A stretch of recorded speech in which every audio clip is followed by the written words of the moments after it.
Welcome to the It Factor. We're Jemmy and I exploring a new blog post by Mr. Len Kaplan, CEO of CDML, a managed service provider in Queens, NY, offering network management, voice over IP, unified communications as a service, cybersecurity compliance, infrastructure as a service, cloud solutions, and Microsoft 365 and Azure solutions. If you're a small business owner or manage IT for a growing organization, this episode is for you. Yeah, that's quite the impressive list of services, honestly. It really is. But before we completely dive in, let's just decode a couple of those terms for you. Right, because not everyone speaks IT jargon. Exactly. Like if you're out there running a bakery or a law firm, you probably aren't thinking about these acronyms over your morning coffee. So when we say voice over IP, we basically just mean making your phone calls over the internet. Right, instead of those old clunky copper wires. Yeah, exactly. And unified communications as a service, which is a mouthful. That's just the industry's way of saying your chat, your phone calls, and your video meetings all live in one single application. Which is so nice. No more juggling, like 5 different apps just to talk to your own team. Totally. But having all this interconnected tech comes with a massive hidden cost. And it's one that is quietly burning out business owners everywhere. Oh, absolutely. And that brings us right to our mission for today's deep dive. We're unpacking a really eye-opening article by Len Kaplan titled, "Patch Fatigue is Real." Patch fatigue. I feel tired just saying it. Right. But we are really going to tear into this because ignoring those constantly popping up system updates, it's just, well, it's not an option anymore. No, it's really not. We're going to explore why your business is a target and, more importantly, how to actually manage this treadmill of updates without losing your mind. Treadmill is the perfect word for it, honestly, because the sheer volume of updates hitting a standard business network right now is, it's staggering. Oh, yeah.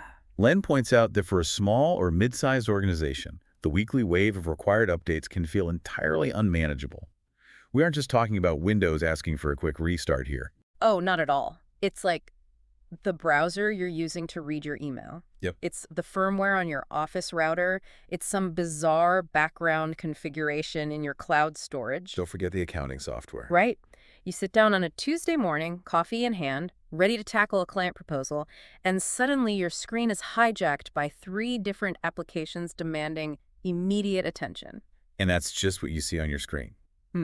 Behind the scenes, the server needs patching, the remote access VPN needs an update, the firewall, it just never ends. It's fundamentally exhausting, and the real pain isn't just, clicking the update button, it's the collateral damage. Oh, for sure. The things that break. Yes, you click update on a Friday afternoon, and suddenly the office printer flat out refuses to communicate with any laptop on the network. Or a mandatory reboot kicks in right in the middle of a Zoom presentation with your biggest client. Oh, the worst. It reminds me of the most stressful game of whack-a-mole ever invented. You finally smack down one vulnerability, you take a breath, and somehow fixing that hole mysteriously breaks a totally unrelated plugin on your website. You're just constantly swinging the mallet. Exactly, just trying to keep the lights on. Well, that exhaustion you're describing, that is the textbook definition of patch fatigue. But Len's article forces us to look at a very uncomfortable truth here. Which is? You might be fatigued, your IT guy might be fatigued, but cyber criminals, they do not get fatigue. Wow. Yeah, they never sleep. They really don't. And it's not because they're sitting at a keyboard manually typing and looking for your specific business. They write automated programs, botnets, that just endlessly scan the internet 24/7. So they're just constantly rattling digital doorknobs. Exactly. Looking for unpatched VPNs, forgotten servers. They don't care who you are. They just care that your door's unlocked. That is a chilling realization because as a busy professional, you look at that remind me tomorrow button as a convenience. Right. You think, I'll do it on the weekend. Yeah. But the attacker views your decision to wait as their window of opportunity. It's like leaving the back window of your office wide open overnight. Because attackers have automated this, Lens makes it very clear. The old approach to IT is dead. The era of late housekeeping? Exactly. The days of install, reboot, and move on are over. So we really have to reframe this. Patching isn't a chore. It's active frontline defense. It is tied directly to business continuity. It's risk management. You buy insurance, you lock your doors. Patching is on that exact same level of operational necessity. Right. If a vulnerability is actively being exploited by hackers in the wild, delaying that patch is basically handing over the keys to your network. And that brings up a super important organization. Len mentions CISA. Yes, CISA. For those who aren't neck-deep in cybersecurity, that stands for the Cybersecurity and Infrastructure Security Agency. They're basically the federal government's neighborhood watch for cyber threats. They're a fantastic resource. And the specific thing you need to care about is their Known Exploited Vulnerabilities catalog.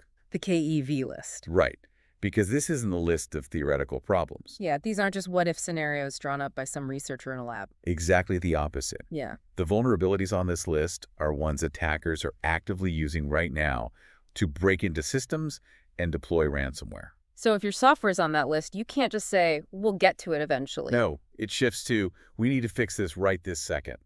Okay, but I have to push back here on behalf of every busy manager listening. We just talked about the whack-a-mole problem. We talked about updates breaking the printer. Sure. Surely not every single update is a life or death, drop everything situation, right? Right. Because if we update every single thing instantly the second it drops, aren't we risking breaking our own systems before we even test them? We become the unpaid crash test dummies. No, that is a completely valid fear. And you're touching on why this is so difficult. If you blindly install every patch immediately, you will break something. So what's the alternative to just panicking? The goal isn't reckless speed. The mindset has to evolve from asking, did we patch, to asking deeper strategic questions. Like what? Like, do we actually know what systems we have running? Are they exposed to the public internet? Do we have a process to safely test a patch on a small group first? Oh, so you verify it didn't break the accounting software before rolling it out to the whole company? Precisely. Delaying an update because you are actively testing it is strategy. Delaying because you're too busy and don't have a plan. That's what gives attackers time to get inside. It's the difference between chaos and strategy. And hey, speaking of strategy, if you are finding these kinds of insights helpful for running your day-to-day operations, just a quick reminder that you can catch new, deeply informative blog posts, just like this one published every Tuesday and Thursday. Yeah, it is such a great way to stay ahead of the curve. It really is. Yeah. So, building on my pushback about not updating instantly, this gets us into the core of the solution, right? Triage and risk-based management. I love the word triage here, because when you are drowning in red alerts, you need life raft. You have to know how to prioritize when everything is screaming that it's an emergency. Triage is necessary because patch fatigue usually starts with data overload. Too many alerts, too many dashboards, and nobody has a clear priority list. So human nature takes over. Exactly. Yeah. Updates get delayed, ignored, or handled completely inconsistently, depending on whoever is sitting at the desk. And Len outlines the dangers of that overload. It goes way beyond missing a browser update. Critical vulnerabilities stay wide open for weeks. Yeah. Unsupported software just lingers. Like that ancient program Dave built 5 years ago, and then Dave left, and now nobody wants to touch it because they're terrified it'll break. That happens all the time. Or think about the cloud.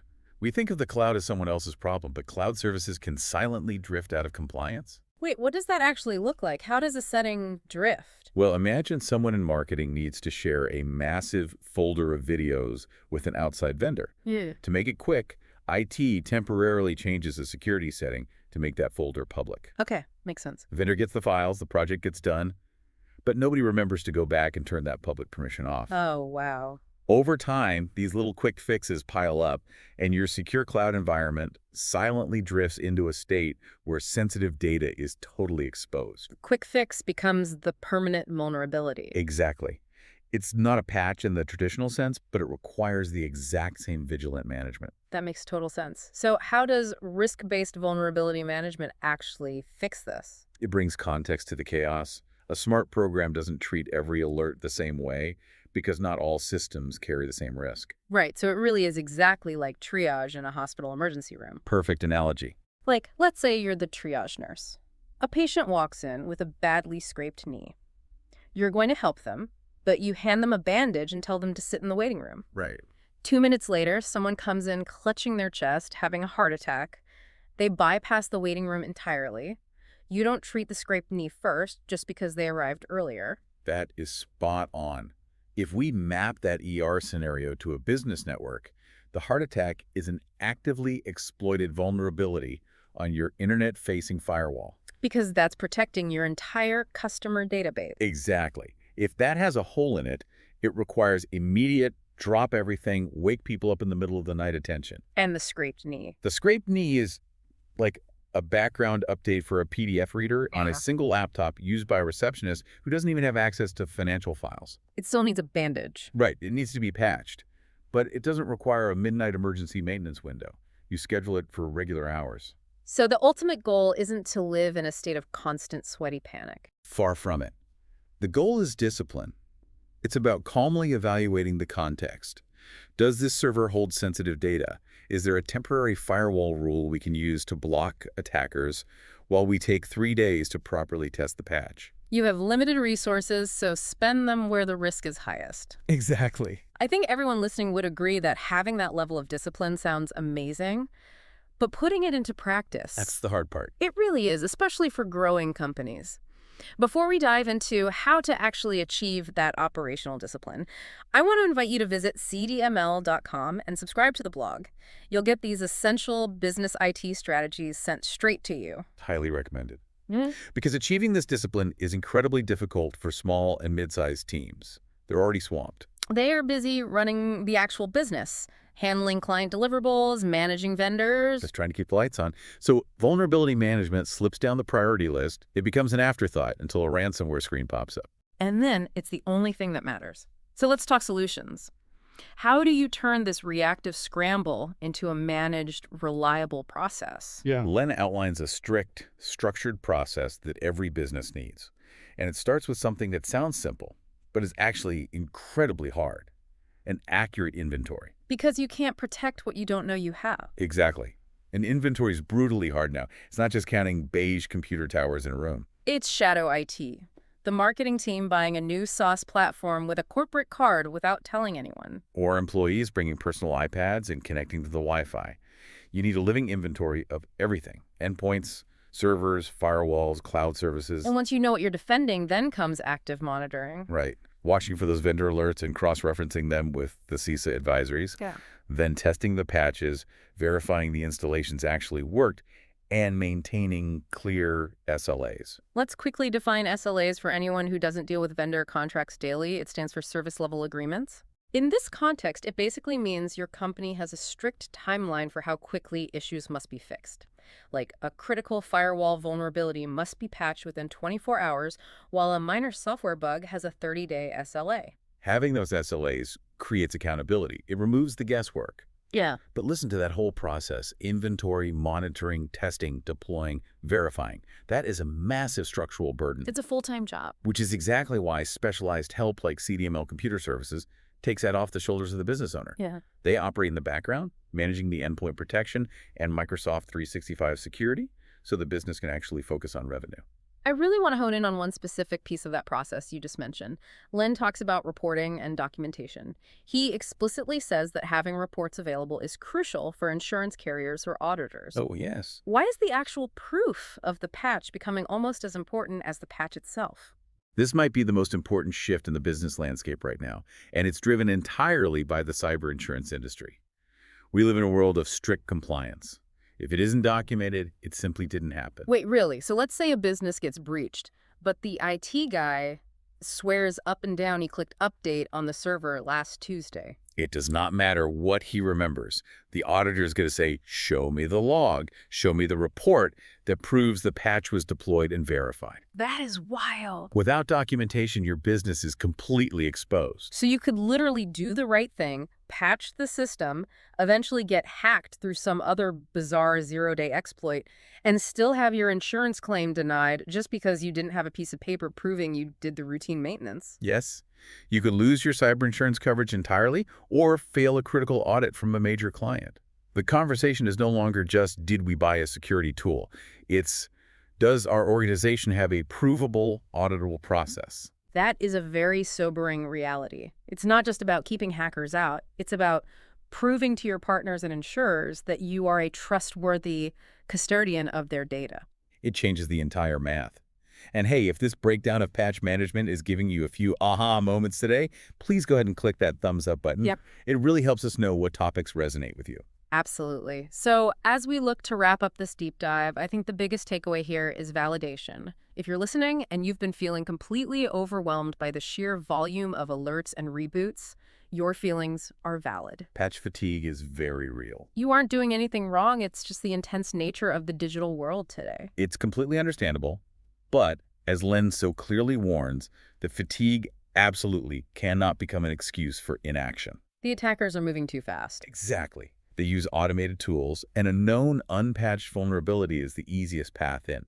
They don't have to hack you, they just walk through the door you forgot to lock. Cybersecurity really is a continuous practice, a marathon of visibility and accountability. It's about maintaining that triage discipline. And honestly, that ties directly into CDML's core mission, empowering business growth through innovation using secure, sustainable solutions. Right. If you aren't 100% sure whether your systems are being patched, monitored, and documented properly, that's where specialized help changes the game. It really does. Before we go, I want to leave you with something to chew on. Sometime today, I want you to walk the halls of your own office space. Look around. What forgotten, unsupported device is sitting there right now? Oh, that's a good question. Maybe it's an old Wi-Fi router gathering dust in a supply closet. Or maybe it's that fancy smart TV mounted in the big conference room that hasn't been connected to a laptop in 2 years. It's always the smart TV. Right. What device is silently sitting there waiting for a patch completely off your IT inventory's radar? That's the terrifying part. It is always the device you least suspect that leaves the window open. We're Jemmy and Nye. Thanks for listening. Till next time.